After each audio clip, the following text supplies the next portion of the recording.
Welcome back, everybody, to another video at Math Rocks with Mr. Cox. This video is going to be all about how to graph lines. You see here the x and y axis, and perhaps you end up taking an equation and graphing a line that looks like this, or perhaps it's going to be a line going downward like this red one here. And the final thing is we're going to be looking at, besides how to actually graph lines like these, is what does it mean to determine the slope or the y-intercept or the x-intercept? What would those look like on your graph? So with no further ado, let's get it on.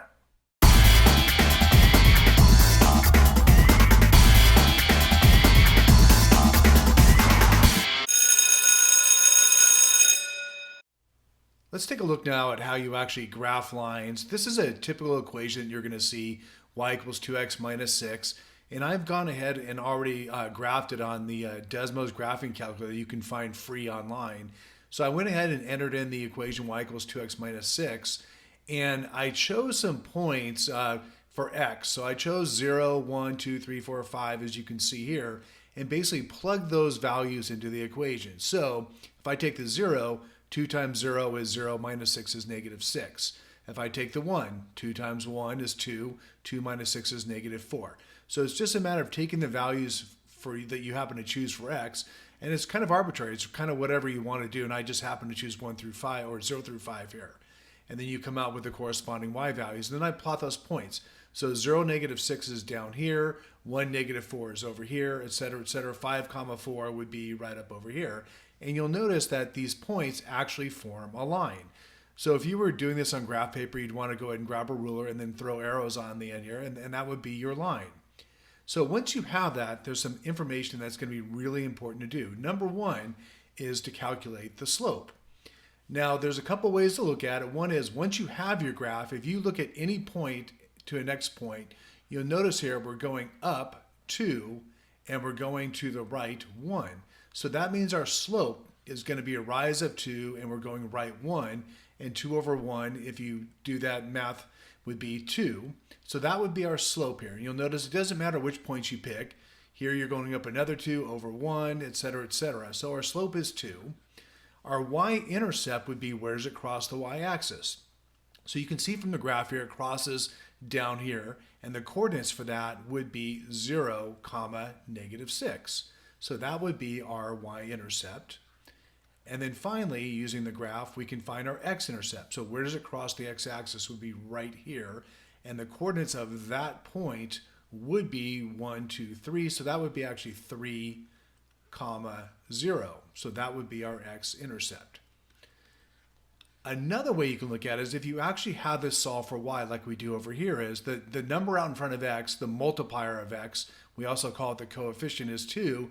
And the slope is 2, and that's not a coincidence. So that will always be true. If you solve for y, the number, the coefficient of x, is going to be your slope.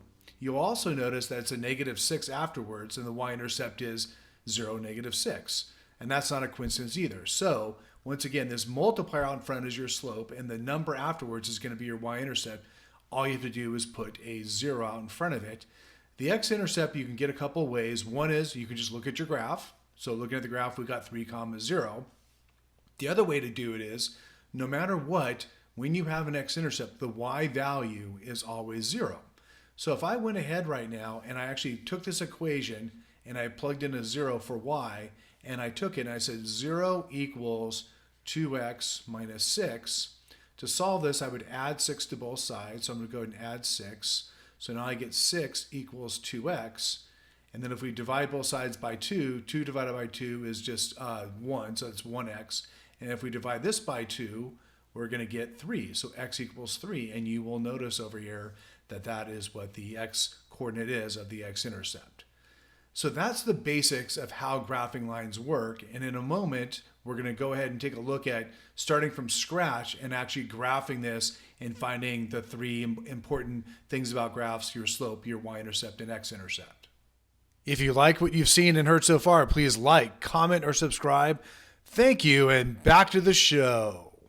All right, so here we have another graph over here, and this one is y equals negative 1/3 times x plus 2, and we have a blank graph over here. So here's what I would do if I was going to graph this from scratch. Number one, I'd make my table.